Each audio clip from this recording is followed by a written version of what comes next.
አብ አለ፣ ወልድ አለ፣ መንፈስ ቅዱስ አለ። ኦኬ አብ ራሱን የቻለ አምላክ ነው። ወልድ ራሱን የቻለ አምላክ ነው። መንፈስ ቅዱስ ራሱን የቻለ አምላክ ነው። ቅድም ኤፍሬም ምን አለ? አማልክት ማለት አይቻልም፣ አንድ አምላክ ነው። እንዴት ሊሆን ይችላል?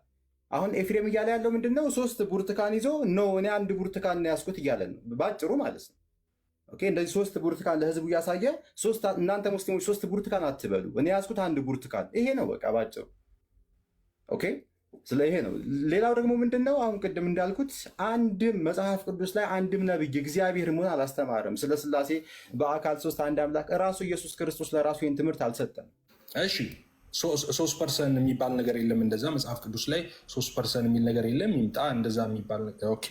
እንደዚህ ይላል ማቴዎስ ላይ ነው ያለሁት። ማቴዎስ 3 ላይ ማቴዎስ 3:16 እንደዚህ ይላል። ማቴዎስ 3:16 እንደዚህ ይላል። ኢየሱስም ከተጠመቀ በኋላ ወዲያው ከውሃ ወጣ፣ እነሆ ሰማያት ተከፈቱ፣ የእግዚአብሔር መንፈስ ይላል። ስለ መንፈስ ቅዱስ ነው የሚያወራው፣ ስለ ሆሊ ስፒሪት። የእግዚአብሔር መንፈስ እንደ እርግብ ሲወርድ በእሱም ላይ ሲመጣ አየው። ኦኬ ፐርሰን ማለት ይሄ ነው። ቅድም ፐርሰን ሳስረዳ ምን አልኩኝ? ረቂቅ መንፈሳዊ አካል፣ ማይጨበጥ ማይዳሰስ፣ እኔ ማለት የሚችል እኔነት ያለው አልኩኝ። ይኸው መንፈስ ቅዱስ ሲመጣ አየው ይላል። ኦኬ መንፈስ ቅዱስ ቆይ የሚያስረግጥ ከዚህ የተሻለ አመጣልሃለሁ። ከዛስ እነሆ ድምፅ ከሰማይ መጥቶ በእርሱ ደስ የሚለኝ የምወደው ልጄ ይህ ነው አለ ይላል። ልጅ ያለው ማን ነው? አብ ነው። እዚህ ጋር ማንን ታያለ? ኢየሱስ ይኸው ተጠምቆ እየወጣ ነው ከዮርዳኖስ ማለት ነው። ኢየሱስ አለ፣ ወልድ ማለት ነው። አባቱ የምወደው ልጄ ይላል። መንፈስ ቅዱስ ደግሞ በእርግብ አምሳል ከሰማይ ወርዷል።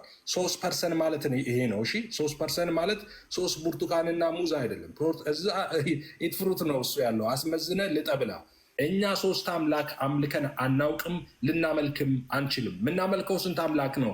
አንድ አምላክ፣ አብ ወልድ መንፈስ ቅዱስ አንድ አምላክ ነው። ኔቸር አንድ ነው። ይሄ መለኮት በሶስቱም ውስጥ ያለው አንዱ ይሄ መለኮት ነው።